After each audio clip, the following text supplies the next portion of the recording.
Jadi menjawab pertanyaan tadi, mungkin semuanya sudah melihat dinamika ya. Jadi pada saat itu kami ingin mengumumkan sesuai dengan jadwal yang sudah ditetapkan.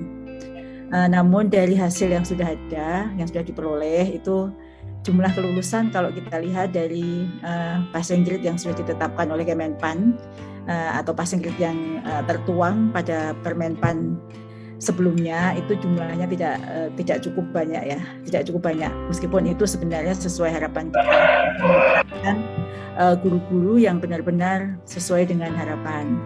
Lalu terjadi dinamika masukan dari beberapa pihak, ada permohonan dari Komisi 10, asosiasi-asosiasi guru, organisasi profesi, dan banyak asosiasi yang mau menyurat atau memohon kepada Kemendikbudristek untuk memperjuangkan agar jumlah kelulusannya meningkat.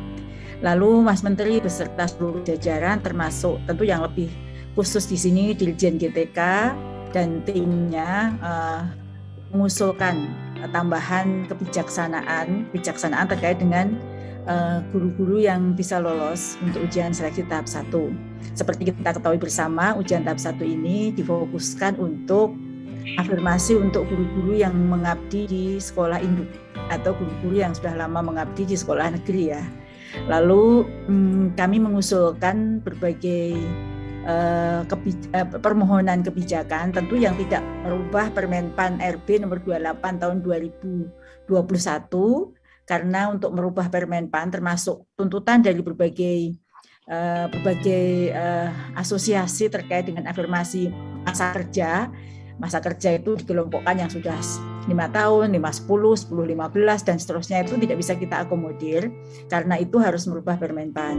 Lalu yang kita lakukan adalah mengusulkan yang pertama afirmasi atau bonus atau nilai ambang batas untuk yang berumur 50 tahun ke atas. Kebijakan untuk yang berumur 50 tahun ke atas itu nilai kompetensi teknisnya kita akui pengalaman beliau selama mengajar sampai umur 50 tahun itu sudah cakap. Lalu ada penyesuaian nilai ambang batas untuk kompetensi manajerial, sosiokultural, dan wawancara.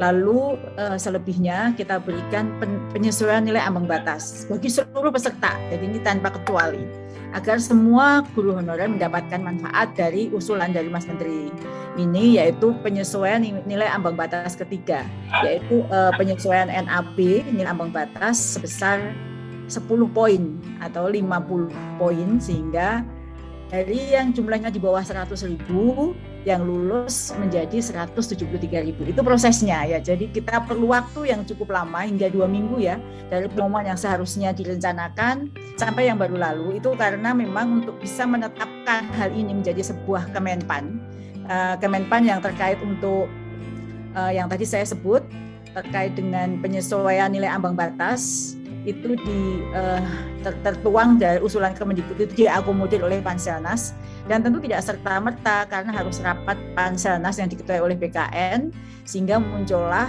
keputusan Menteri Pendaya Gunaan Aparatur Negara dan Reformasi Birokrasi nomor 1169 tahun 2021 tentang pengolahan hasil seleksi kompetensi 1 dan penyesuaian nilai ambang batas seleksi kompetensi pengabdian kerja untuk Jafum guru pada instansi daerah tahun anggaran 2021 itu Mbak prosesnya untuk seleksi kompetensi 1. Baik.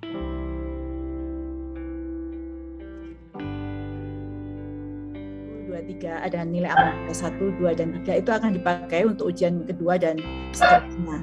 Sedangkan mekanisme ujian untuk ujian tahap 2 dan 3 itu tidak berubah sebagaimana yang tertuang dalam Permenpan RB nomor 28 tahun 2021 Mbak. Di situ sudah ada disebutkan dalam pasal-pasalnya jadi berubah sama sekali Permenpan sehingga mekanisme ujian kedua dan ketiga itu sama yang tertuang dalam pasal-pasal dalam Permenpan itu. Tidak dari mekanisme yang tertuang dalam Permenpan. Jadi dimulai dari mendaftar seleksi kembali bagi yang sudah lulus ataupun lulus ambang batas tapi belum mendapatkan informasi itu bisa mengikuti mendaftar lagi di SSC ASN BKN lalu memilih formasi lagi jika Jika yang dipilih itu mapel yang sama dan jenjang yang sama, maka nilai yang sudah diperoleh di ujian 1 yang sudah melebihi ambang batas itu masih bisa digunakan dan bisa mengikuti. Kalau tidak, ujian 1 yang sudah lulus tadi diperhitungkan. Dengan catatan tadi ya, tidak serta-merta nilai ujian 1 langsung diperhitungkan.